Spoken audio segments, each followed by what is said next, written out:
हाच आहे. 3 महत्त्वाचे प्रश्न हेच राहतात. सेंट्रल पार्क करा, हाईड पार्क करा, जे काही करायचं ते करा, पण कुठच्या कॉन्ट्रॅक्टरच्या मदतीसाठी तुम्ही अंडरग्राऊंड कार पार्क तिथे करू इच्छितात?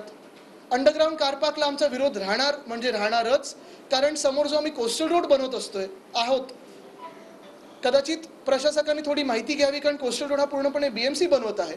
तिथे समोरच 2000 गाड्यांसाठी आपण अंडरग्राऊंड कार पार्क करत आहोत. तर रस्ता ओलांडून गेल्यानंतर कार पार्क जर असेल तर इथे कुठचेही रहिवासी नसताना, इथे कुठे ऑफिसेस नसताना तुम्ही नक्की कोणासाठी हे कार पार्क बनवताय? कुठच्या कॉन्ट्रॅक्टर मित्रासाठी कार पार्क बनवताय? कार पार्क अंडरग्राऊंड आल्यानंतर 3 ते 4 वर्ष खोदकाम झालं, धूळ होणार सगळीकडे आणि त्रास होणार तर होणारच, पण ह्याच्यानंतर देखील हे काम पूर्ण होणार की नाही कोणी आश्वासन देऊ शकत नाही. तशीच दुसरी गोष्ट धक्कादायक जी आहे ती म्हणजे मुंबई महानगरपालिकेला जर कुठेही 1 रुपया जरी खर्च करायचा असेल तर टेंडर काढायला लागतं आणि हे सगळं पब्लिकसाठी करायला लागतं, जनतेसाठी करायला लागतं, प्रायव्हेट लोकांसाठी करू शकत नाही. पण आज मी पाहतोय ह्याच त्या ज्या काही मिनिट्समध्ये मी पाहिलं होतं, वाचलं होतं, मुख्यमंत्र्यांसमोर ती बैठक झाली, त्यांच्यासमोर झाली ती, त्याच्यात 100 कोटी जवळपास मुंबईकरांचे म्हणजे तुमचे आमचे कराचे पैसे, टॅक्सचे पैसे, करदात्याचे पैसे हे घोड्यांच्या तबेल्यांसाठी वापरले जाणार आहेत. हे घोडे कोणाचे आहेत? पोलिसांचे आहेत का? तर नाही. सैन्याचे आहेत तर नाही. हे घोडे प्रायव्हेट गॅम्बलिंग आणि रेसिंग करणाऱ्या लोकांचे आहेत, सूटबूट लोकांचे आहेत. सूटबूट की सरकार जे आपण सगळ्याकडे बघतोय तसंच हे सूटबूटच्या मित्रांसाठी 100 कोटी तुमचे आमचे मुंबईकरांचे वापरणार आहेत आणि तबेले बांधून देणार आहेत. RWITCला सांगा तिथे तबेले करायला, ते करून देतील. प्रत्येक जण त्यांच्या खिशातून 100 कोटी काढू शकेल. पण हे सगळं एका बाजूला वातावरण असताना तिसरी मोठी आणि धक्कादायक गोष्ट हीच आहे की तिथे काही ठराविक रेसकोर्सवर काम करणारे लोक आहेत, आजूबाजूला राहणारे लोक आहेत, तिथे त्यांना स्लम्स म्हणून आता जाहीर केलेलं आहे.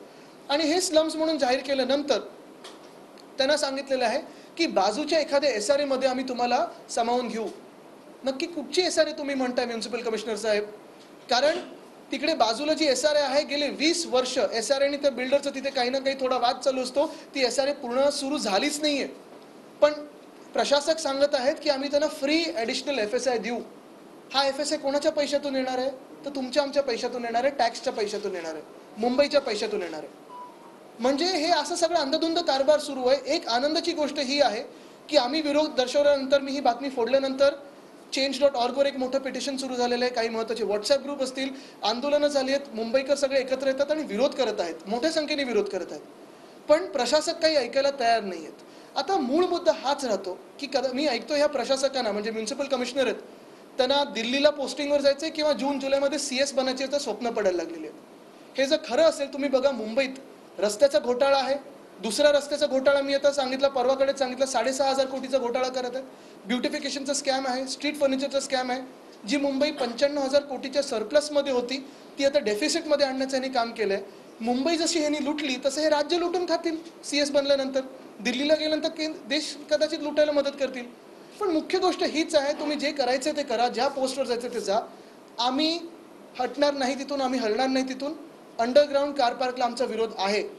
होय, आम्ही विरोध केल्यानंतर ह्या मिंदे सरकारला मागे जायला लागलं, बॅकफूटला जायला लागलं.